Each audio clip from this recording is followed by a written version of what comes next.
nada, animarles a que puedan continuar con este tipo de actividades tan provechosas y tan necesarias. Estamos en un tiempo que hacemos completamente a contracorriente, con lo cual las dificultades vendrán, tanto humanas y sobre todo espirituales, ¿verdad? Porque a quien menos le interesa toda esta cuestión, sobre todo la belleza, es al demonio, que es la máxima expresión de la fealdad como antítesis de la belleza. Así que nada, ánimo a colocar todos en las manos de Dios, sean conscientes, principalmente los de la academia, que son, creo que casi todos, o en su gran mayoría, están aquí, que, que recuerdan siempre aquella parábola de nuestro Señor. A algunos Dios dio 10 talentos, a otros dio 5, a otros dio uno. Y algunos hicieron trabajar ese talento, otros no. Pero aquel que recibió por lo menos un talento, si trabaja ese talento y consigue con ello, con su trabajo arduo y con la confianza en Dios, otro talento, Dios le va a dar los otros talentos de aquellos que no hicieron fructificar sus talentos. Podemos pensar en muchísima gente que es mucho más inteligente, mucho más capaz, mucho más, más sabia, más entregada, más disciplinada, con muchísimas mayores así humanas que nosotros, pero que están en el bando enemigo, digamos, y que Dios probablemente dio esos talentos para que trabajen del lado del bien, pero como no necesita esos talentos y los entrega a aquellos que fueron fieles en lo poco. Así que eso explica un poco por qué Dios nos llamó para esta cuestión habiendo gente mejor que nosotros, ¿verdad? Y yo me siento muy parte de eso también por aquello que manifesté al inicio.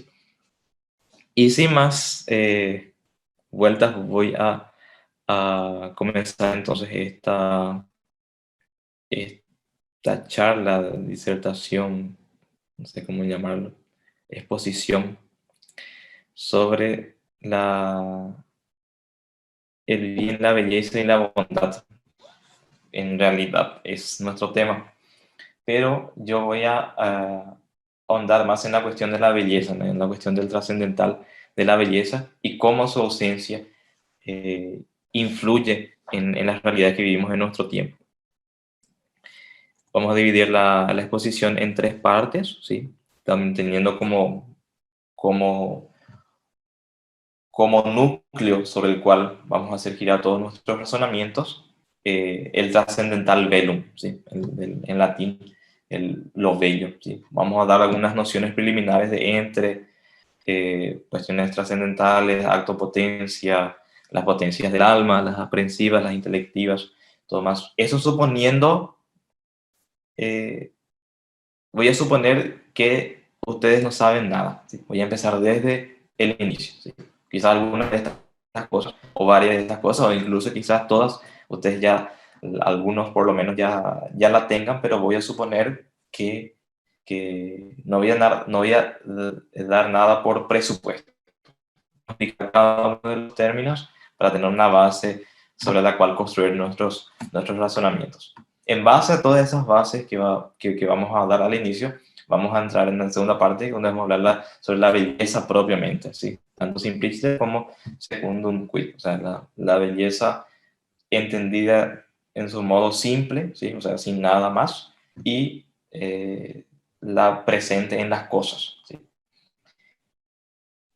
Y los propios de la belleza para que podamos identificar tanto simpliciter como secundum quid. Y luego al final la cuestión de los ejemplos de belleza y cómo se da eso en nuestro tiempo, tanto su ausencia como su esencia. ¿Por qué todo esto? Porque cuando hablamos de cualquiera de los trascendentales, ¿sí? Vamos a explicar enseguida qué es un trascendental, para eso hay que explicar lo que es un ser, para eso tenemos que hacer una definición entre lo que es esencia, la ser, la cuestión del acto y la potencia, pero en eso vamos a llegar. Un poco por la formación deficiente que tenemos, intelectualmente hablando, y, y decir ser poco benévolo, diría yo. Porque la formación que nosotros recibimos en nuestras instituciones educativas es no solamente es deficiente, sino que es, a mi modo de ver, completamente criminal. Porque, porque lo que hicieron con nosotros en la educación que recibimos realmente no, no puede tener otro adjetivo que no sea de criminal. En el sentido de que intencionalmente nos hicieron completamente incapaces de llegar a nociones tan básicas como estas, que son nociones metafísicas, o que nos hacen capaces de leer un texto y entenderlo, de que nos hacen incapaces de comprender la belleza de los propios textos, o la profundidad de los propios textos, o incluso de leer correctamente. Ser una lectura comprensiva, de poder entender que todo lo que aprendemos son herramientas que nos sirven para la vida diaria, de una desconexión completa de lo que estudiamos con la realidad, de una búsqueda de la educación puramente con fines pragmáticos. O sea, hacemos el colegio con el único objetivo de terminarlo, con el único objetivo de poder entrar a la universidad, con el único objetivo de tener un título, con el único objetivo de conseguir con ello un trabajo. Entonces la vida del hombre, si la planteamos de ese modo, la educación humana, en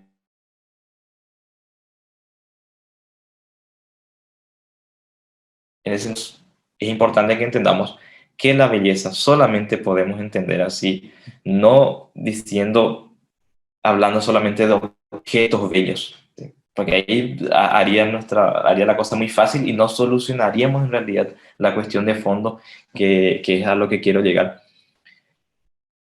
Porque, o si no, simplemente de gusto, bueno, hay gente, cosas bellas y feas, diría, bueno, elijan las cosas, en todo, elijan las cosas bellas y las cosas feas. Gracias por la atención.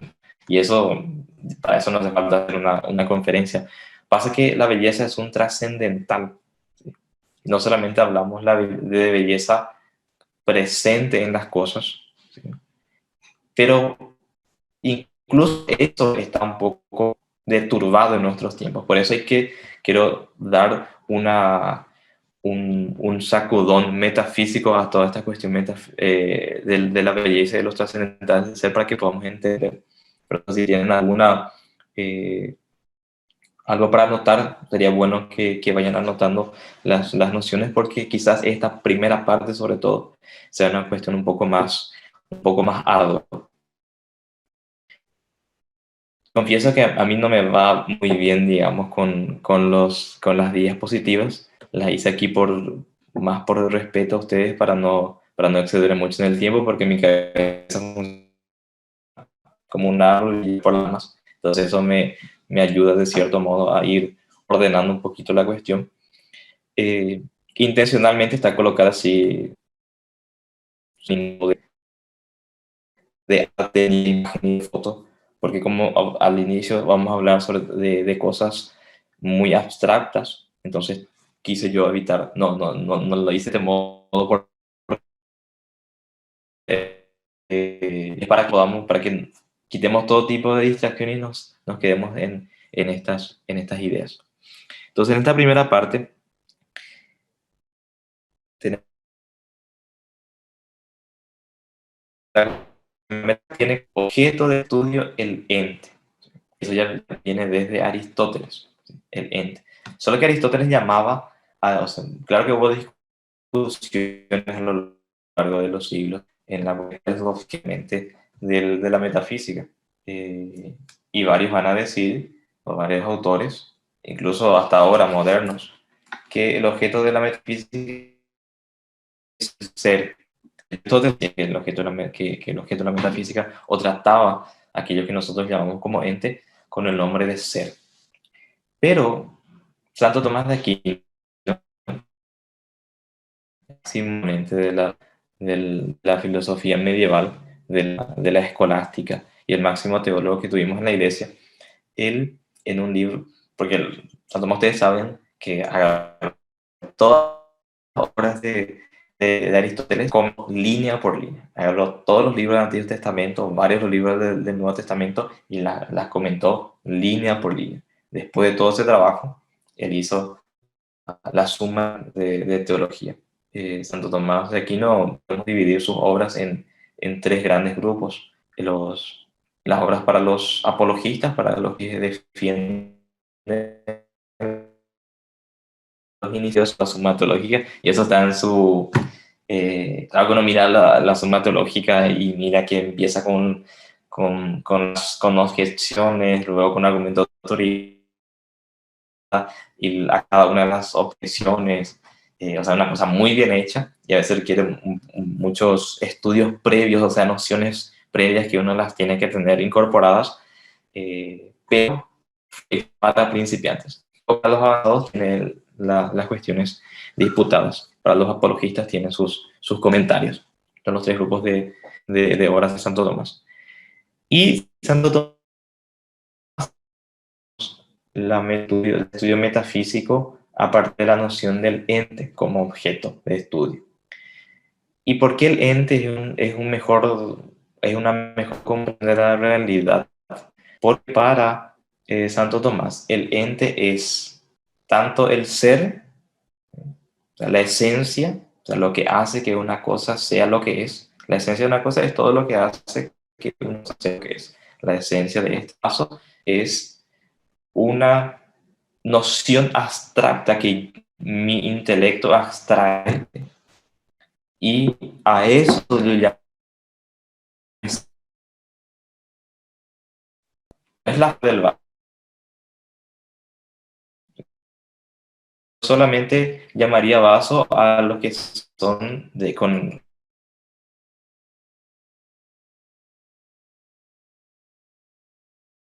porciones, y sabemos que hay vasos de diferentes formas, de diferentes tamaños, de diferentes colores, y a todas ellas yo las llamo vaso, porque el intelecto humano es capaz de extraer esencia. Piensen en las cosas que los rodean. Quizás en el cuarto donde ustedes estén o en el lugar donde estén haya varias sillas y de diferentes materiales, y a todas llamen, porque hay un principio eh, esencial que hace que yo llame a esa cosa así. Y dentro de la esencia están potencias, o sea, todo lo que esa cosa puede llegar a ser y que limita al... Y por otro lado, esto es la esencia. Y luego, por otro lado, el acto de ser, o sea, lo que esa cosa es en este momento. En otro momento esto era arena. ¿Saben? El vídeo es hecho de un tipo de arena, según tengo entendido.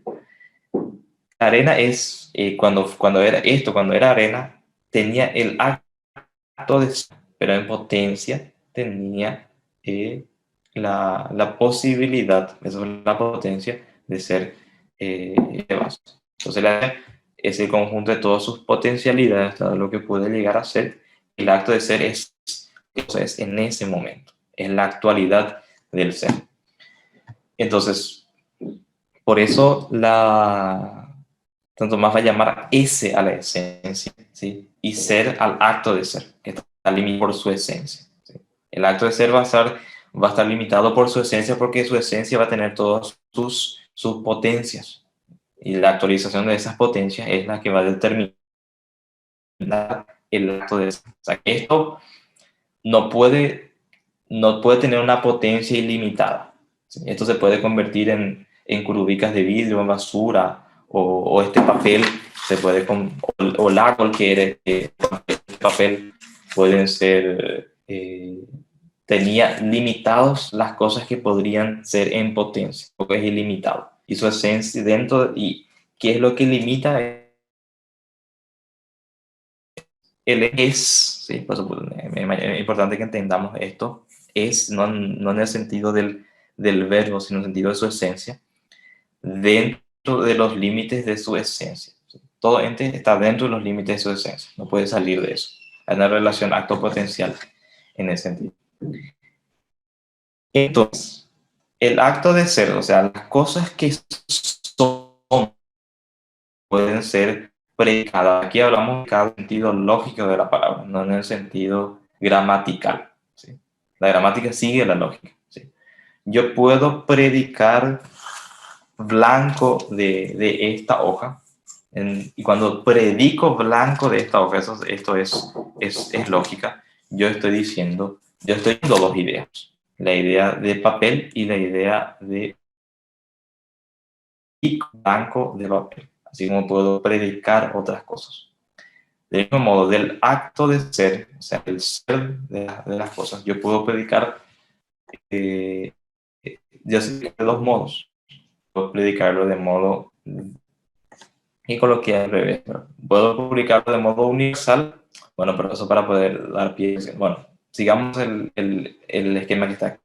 Puedo predicarlo de modo particular, o sea, todo lo que me rodea aquí son entes, ¿sí? Hay algo que tienen en común todas las cosas que tengo, este crucifijo, el libro, la cartuchera, la mesa, la silla, que son entes. Todos ellos son entes. Pero yo puedo tomar esos entes de modo individualice y por su esencia le llamo bolígrafo. Puedo agarrar este crucifijo y bueno, por su individualidad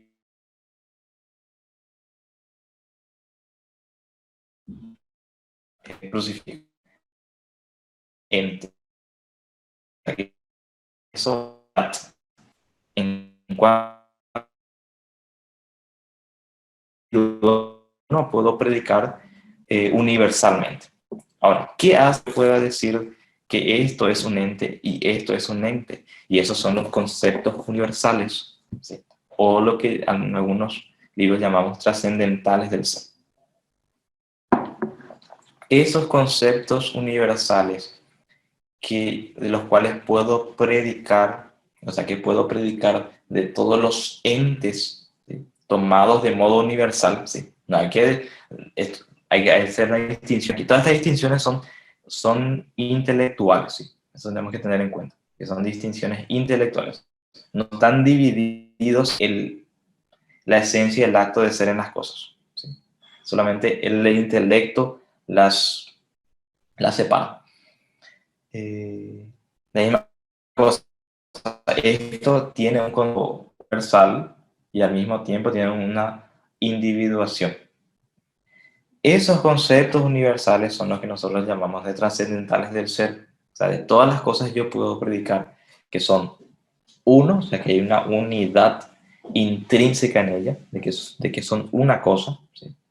Por eso, entre paréntesis, la, una de las eh, una de nuestro sistema educativo es la de enseñar matemáticas a partir de las cosas concretas. Claro que, o sea, solamente las cosas concretas. Claro que explicar las cosas concretas. El conocimiento se da por las cosas sensibles, de ellas traemos las cosas, lo que llamamos insensibles, ¿verdad? No insensibles en cuanto a que no produzcan sentimientos, sino que las cosas abstractas, y luego eso las volvemos a aplicar. Cuando yo digo que esto es una unidad y al mismo tiempo esto es una unidad, siendo que son completamente diferentes, yo lo que mi cerebro fue, lo que mi cerebro hizo, o mi intelecto, mi capacidad intelectual hizo, fue extraer la idea de unidad y aplicarla y ser capaz y desde ese momento el intelecto puede aplicar a otra cosa. Yo puedo llamar esto un libro. Y de ahí vienen otras nociones como la del doble, o la del triple, o la del medio, ¿sí? Se dan cuenta cómo la matemática tiene su origen también en la metafísica, y eso tiene por eso la matemática no deja de ser una teoría, propiamente, en el sentido propio de la palabra. Y la misma cosa se va a decir de la gramática, ¿verdad? Por eso la verbalización de los niños es una cuestión trascendental. Pero eso es tema de otra ponencia. También puedo predicar entonces de los entes que son verdaderos, ¿sí? O sea, que hay, de que miro una cosa, la puedo extraer de ellas, de la cosa, de que su esencia Claro, claro, después del pecado original, las esencias de las cosas nos quedan más un poco difíciles de ver. ¿Sí? Adán y Eva, como, sobre todo Adán, que daba nombre a las cosas, era capaz de captar las esencias, porque ellos no necesitaban estudiar, ¿verdad? Por los dones preternaturales que tenían. Por eso podía nombrar las cosas, ¿sí? Y daban un nombre de acuerdo a la esencia de las cosas.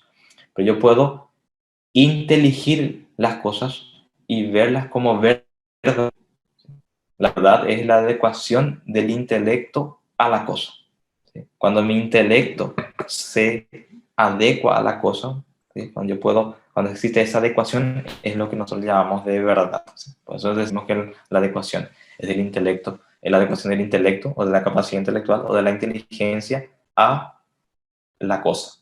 De ahí inteligencia tiene una palabra muy etimológicamente muy fuerte, porque viene de intus leger, o sea, leer desde dentro, una lectura interior de la cosa que yo hago, a través cuando yo capto una cosa como verdadera.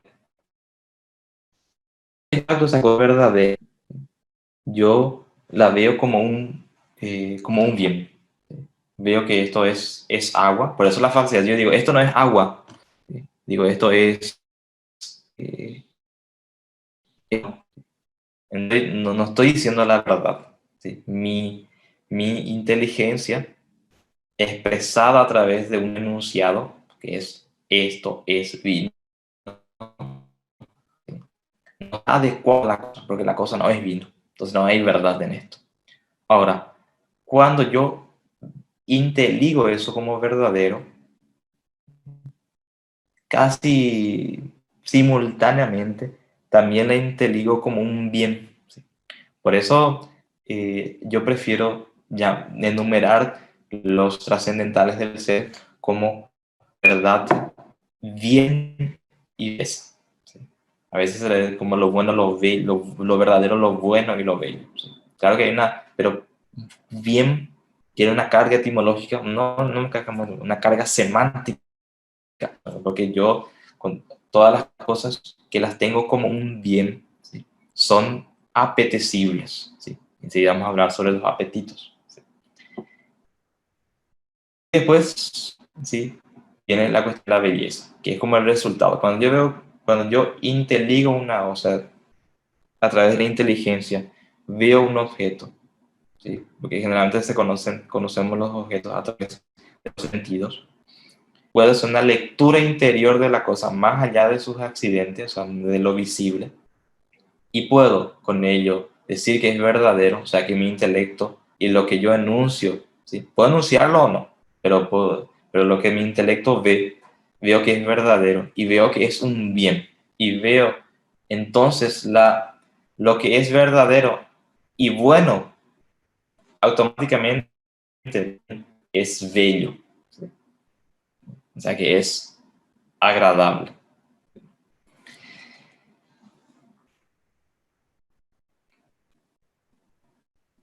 Entonces, yo puedo predicar, así como puedo tomar la esencia del acto de ser, o sea, el acto de ser puedo predicarlo universalmente o puedo aplicarlo a objetos, ¿sí? Del mismo modo, yo puedo hablar de la verdad, ¿sí? como, como presente en todos los entes, así como el bien presente en los entes, la belleza presente en los entes. O puedo decir, este ente es un ente bueno, o es un bien. Entonces yo también puedo hacer esa aplicación de los trascendentales del ser de modo individual en las cosas.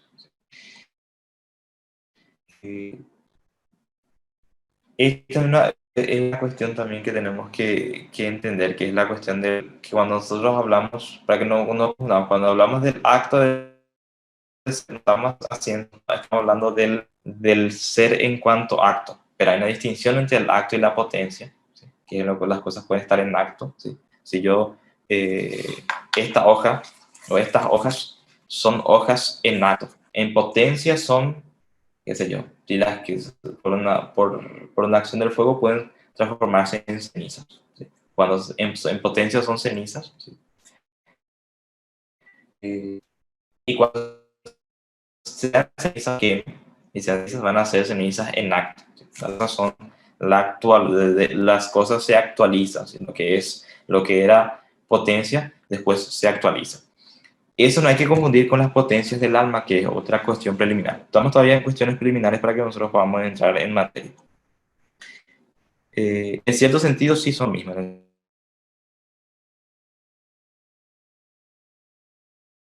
Que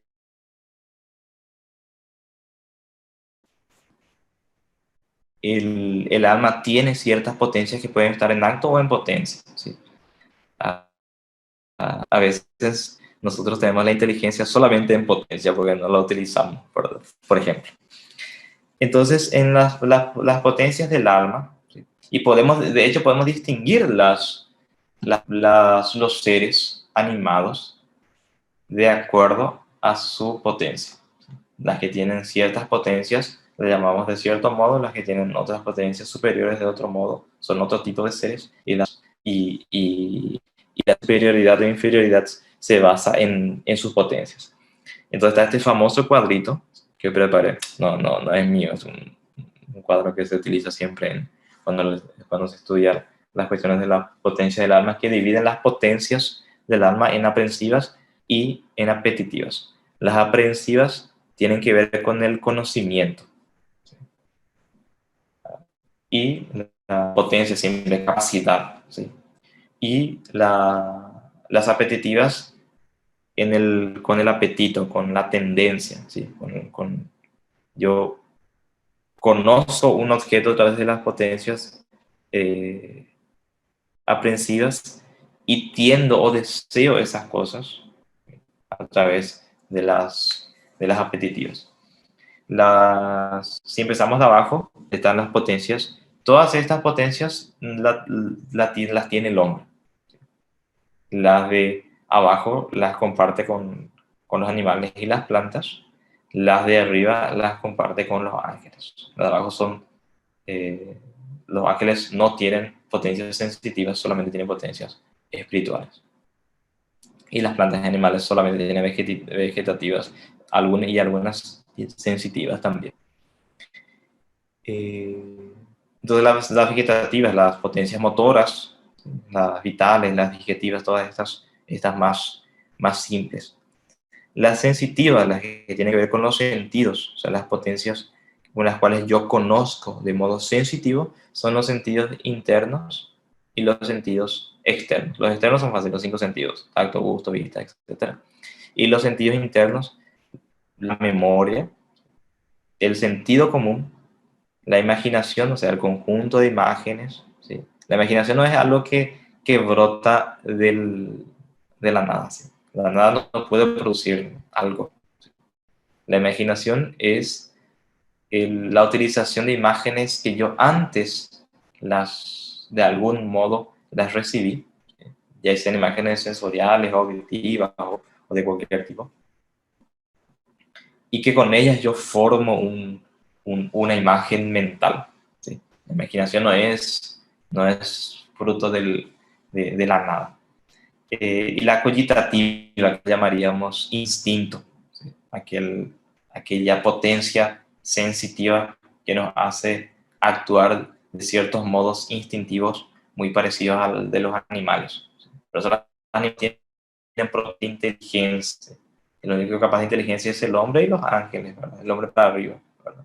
Hay eh, ciertas reacciones en los animales que pueden parecer inteligentes, pero que en realidad son fruto de esta potencia de su alma sensitiva. Pues ellos tienen un tipo de alma inferior que es así como las plantas tienen un alma vegetativa, los animales tienen un alma sensitiva, ¿sí? Eso no quiere decir que vayan al cielo, por supuesto, ¿verdad? Durante el alma espiritual es inmortal.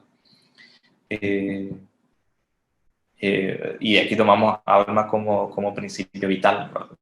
No como espíritu propiamente, porque en las Sagradas Escrituras se distingue, si la Samuel Magnífica dice: proclama mi alma la grandeza del Señor, se alegra mi espíritu, es Dios mi Salvador. Hay una distinción ahí que en algún momento vamos a explicar con mayor tiempo seguramente.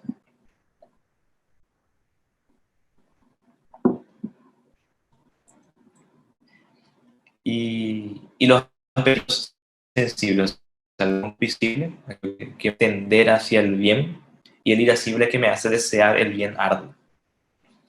Y en los seres, en las almas espirituales, como la nuestra, nosotros somos un compuesto de cuerpo y, o sea, cuerpo y espíritu, por eso tenemos tanto las sensitivas como las espirituales, y como las sensitivas, y con las sensitivas también las vegetativas, por eso se habla de aquellos que están en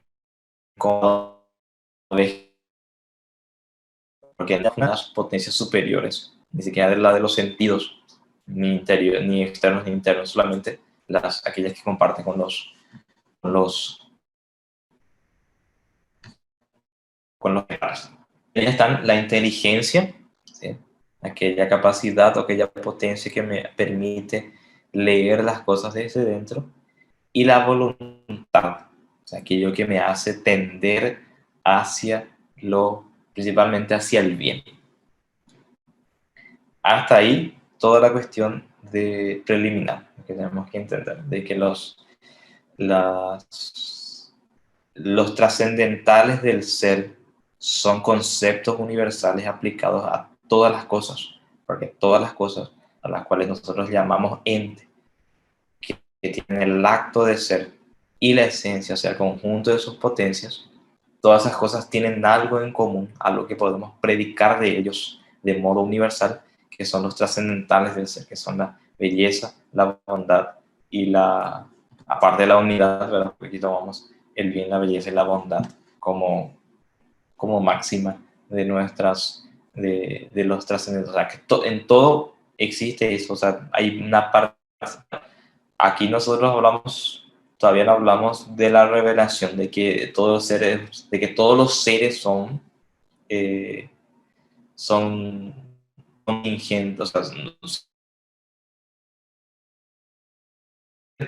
porque en Dios no existe distinción entre el acto de ser y la esencia, porque la esencia es al ser su esencia, el conjunto de sus potencialidades. En Dios no hay ninguna potencia que no esté actualizada. Okay, su esencia es un acto puro. Él no tiene el acto de ser. Su acto de ser es su esencia, su acto de ser. Él es un acto puro. No hay nada. Porque si hubiese alguna potencia, hubiese algo que él podría ser eventualmente, entonces habría algo que le faltaba. O sea, que habría algo que le faltase. Y al haber algo que le faltase, dejaría de ser infinito. Y al dejar de ser infinito, dejaría de ser Dios. Por eso la potencia es inadmisible en la noción de Dios. Por eso en Dios no existe no existen estas distinciones. Entonces tenemos la bondad y el bien como trascendentales del ser, y tenemos las potencias del alma humana, principalmente la inteligencia, la voluntad, las superiores, ¿sí? La inteligencia mediante el cual leemos las cosas, o sea, lo que nos permite leer las cosas, mirar en parte de su esencia, mirar parte de su ser, y la voluntad que hace que tendamos a eso. ¿Sí? Hay otras inferiores que compartimos con los animales, como los sentidos interno y externo, la memoria, la imaginación y también los apetitos, y otras que compartimos con los vegetales. Hasta ahí la parte de la, de la, de la ponencia. Esto está resumido así a ultranza, así del modo más simple posible. Eh,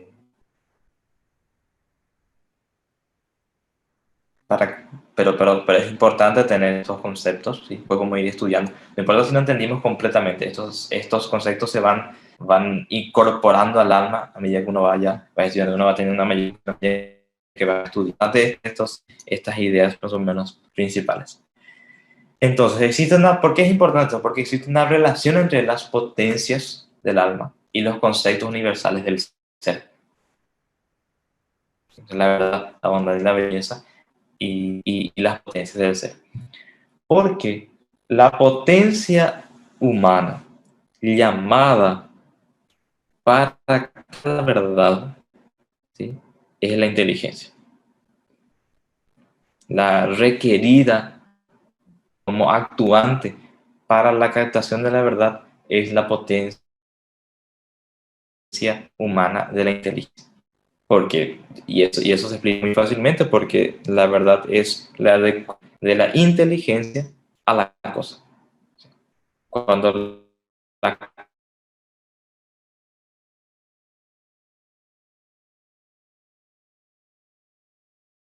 entonces tenemos algo verdadero, en el sentido metafísico de la expresión.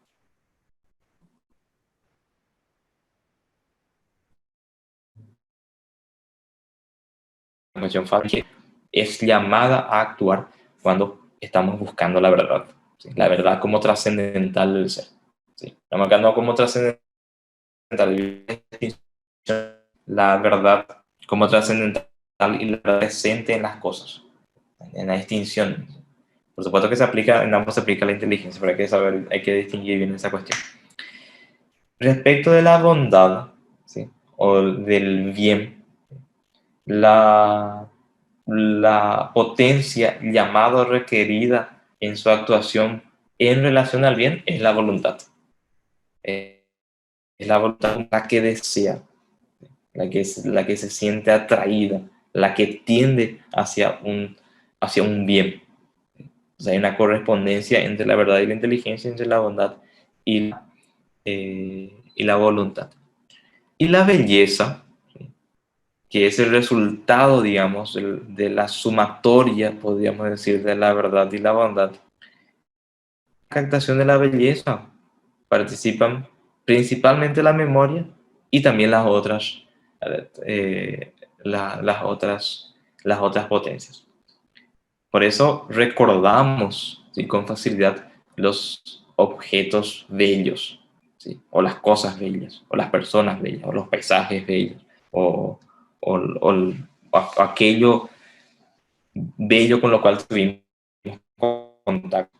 La potencia requerida principalmente es la de la memoria. Eh, y hay un verbo para la memoria, ¿sí?, para los actos de la memoria, que no es el verbo memorizar. El verbo memorizar tiene carácter de almacenamiento. ¿Sí? Yo puedo memorizar, pero las cosas bellas, porque generalmente hay un esfuerzo mecánico para memorizar. ¿Sí? O sea, generalmente cuando hablamos de memorizar, decimos, hay un esfuerzo, yo tengo que memorizar esto. Pero no decimos, que, bueno, vemos un lindo cuadro o una escultura, o escuchamos un bello motete o qué sé yo, cualquier objeto bello, no decimos voy a memorizar este objeto, decimos voy a recordar o un día bello, ¿sí? Un día bello decimos, no decimos voy a memorizar, ¿sí? Decimos voy a recordar. Y el verbo recordar tiene una carga semántica muy representativa porque está entroncada en la palabra latina para corazón, que es cor.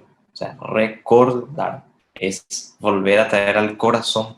El corazón no como órgano físico, sino el corazón como centro del alma. ¿Sí? El corazón de Jesús es eso, el centro del alma de Cristo. Claro que su corazón fue traspasado, también, sí, físicamente, ¿verdad? Pero el corazón siempre fue, sobre todo en las Sagradas Escrituras, el centro del alma humana, como el centro de todas sus potencias. ¿Sí? Por eso la belleza es como un colector de las otras bellezas. ¿Sí? Por eso solamente puede conocer la verdadera belleza de algo, y eso aplicado a una cuestión más particular, aquel que no conoce. Eso explica por qué las mamás siempre piensan que sus hijos son bellos, porque hay un conocimiento, eh, una intelección de la mamá respecto del hijo, mucho mayor que cualquier otra persona en el mundo. porque la mamá fue consciente, fue testigo de su propia formación, de su propio crecimiento. Hay un dicho, porque fue su progenitora, tuvo 9 meses, lo tuvo en su vientre, entonces hay un vínculo, hay un conocimiento de ese ser y un contacto frecuente con ese ser que se iba formando y con su propio crecimiento, ya del vientre y luego con el crecimiento. Por eso la mamá puede conocer mejor la verdad, ¿sí? Y el bien de su hijo y por consiguiente su belleza. Físicamente se puede explicar muy bien esa misteriosa eh, para nosotros,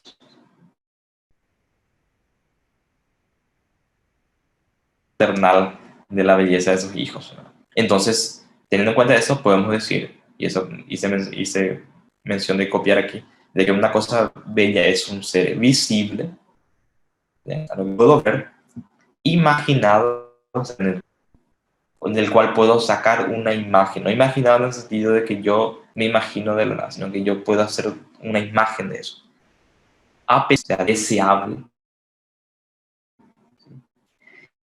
que mueve mi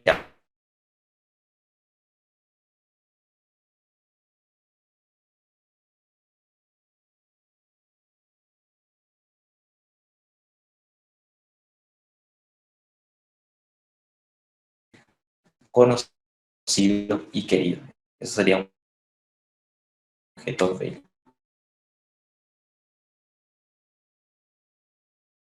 La belleza como trascendental, de que existe la belleza. Y la belleza es un trascendental del ser que tiene experiencia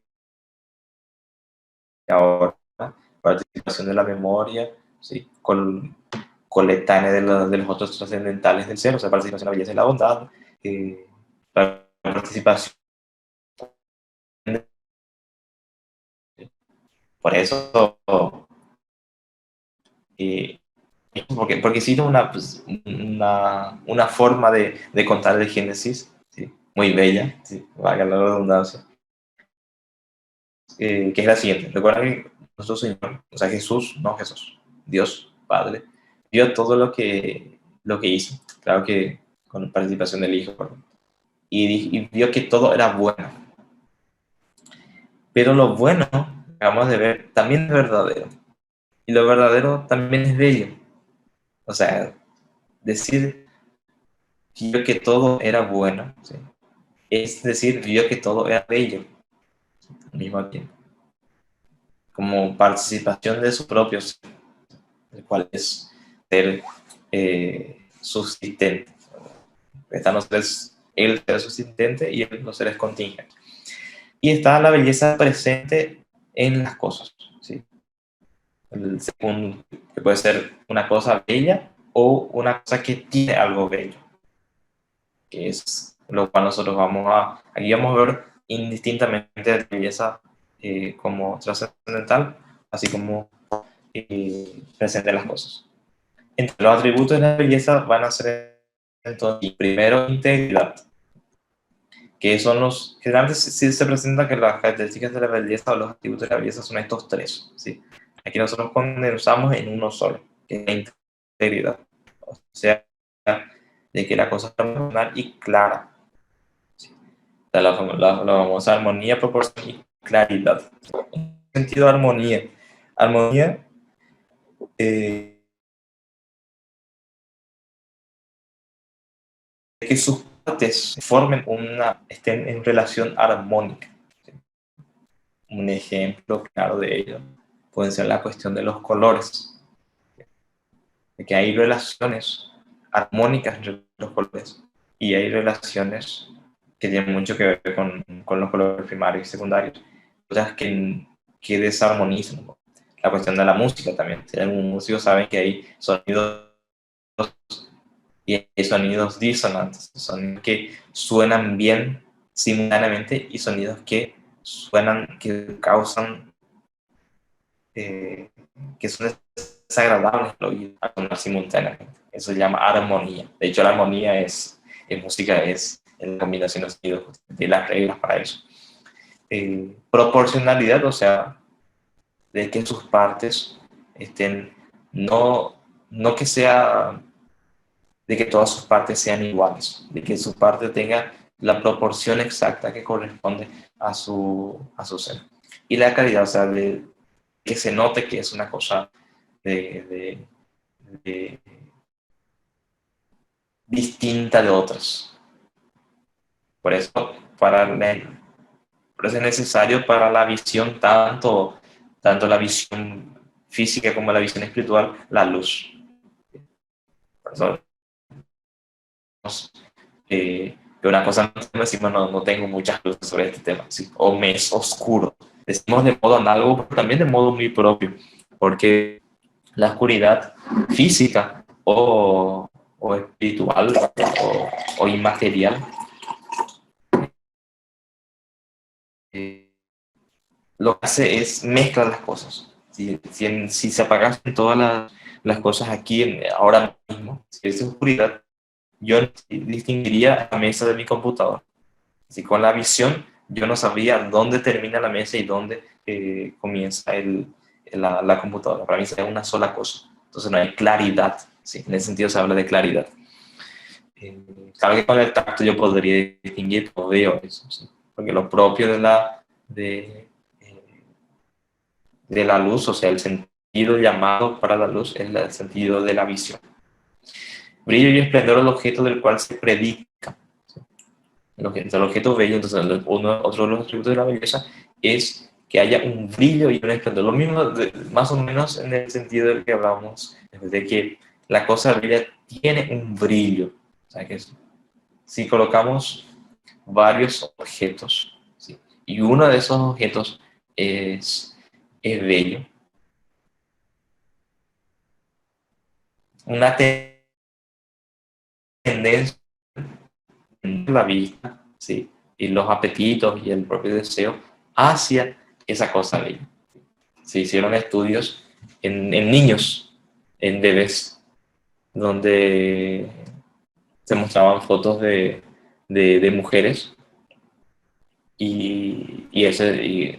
esos estudios tuvieron como resultados que incluso los niños, ¿sí?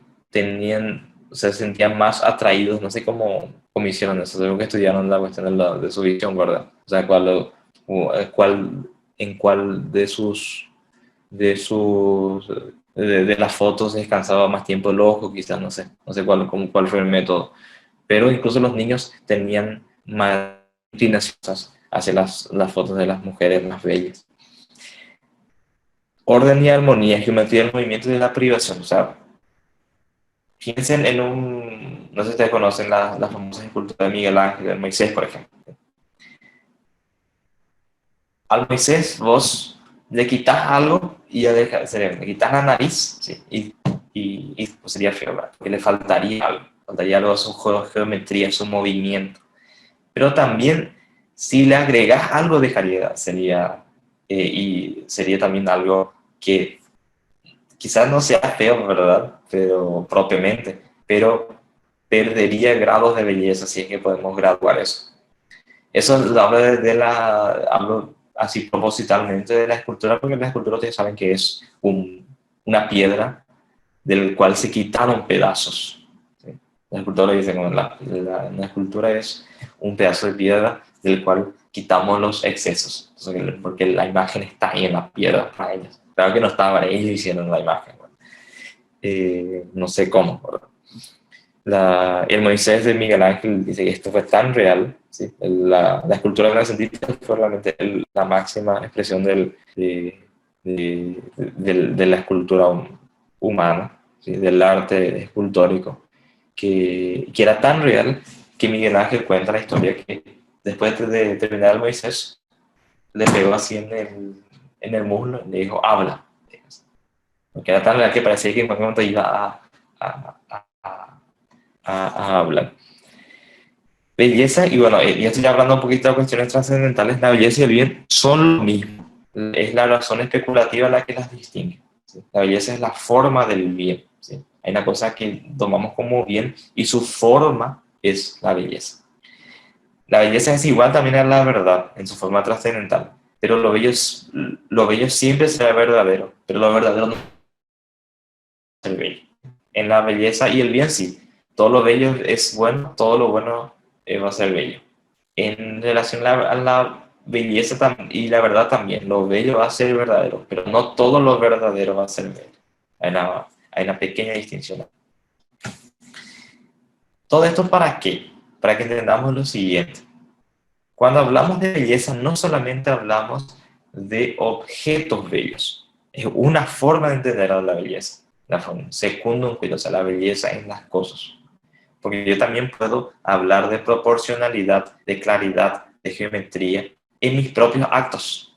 Mis propios actos también pueden ser simétricos, pueden ser ordenados, pueden ser armoniosos, mis propios pensamientos, ¿sí? Mis decisiones pueden ser bellas, puede ser una vida bella o no. Vida puede haber, mi vida puede ser una vida buena. Mis acciones, ¿sí? No solamente mi casa, no solamente mi... por eso no quiero que pensemos que tenemos que si la belleza salvará al mundo, de que tenemos que comprar miles de cuadros y empezar a colgar en nuestras casas, sería. Eso es muy bueno, pero eso no solucionaría la cuestión de la fealdad que nos rodea. Sí, una cuestión mucho más trascendental, porque estamos hablando justamente de los trascendentales del ser. ¿Sí? Vivimos en un mundo sin belleza. ¿Sí? Basta salir de las calles. ¿Sí? ¿Y por qué eso? ¿Por qué si el hombre busca la belleza, de dónde radica y vivamos en lugares tan feos? Es porque el hombre dejó de ser libre. ¿Sí? Es, vivimos un tiempo en donde vivimos esclavizados por sistemas educativos primero que nos privan de estas nociones elementales, por ejemplo. Vivimos esclavizados de sistemas de regulación de, económica, sistemas de manipulación a través de los medios masivos de comunicación. Ya dejamos de ser libres. Lo contrario del hombre esclavizado es un hombre libre. ¿Y qué es un hombre libre? ¿Cómo podemos definir al hombre libre? Un hombre libre es un hombre virtuoso, ¿sí? Un hombre que tiene virtudes. ¿Y cómo actúa el hombre virtuoso? Actúa conforme a la razón.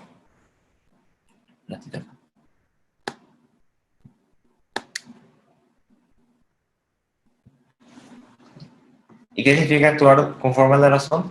Es pautar mi vida con actos que busquen la verdad, lo bueno, ¿sí?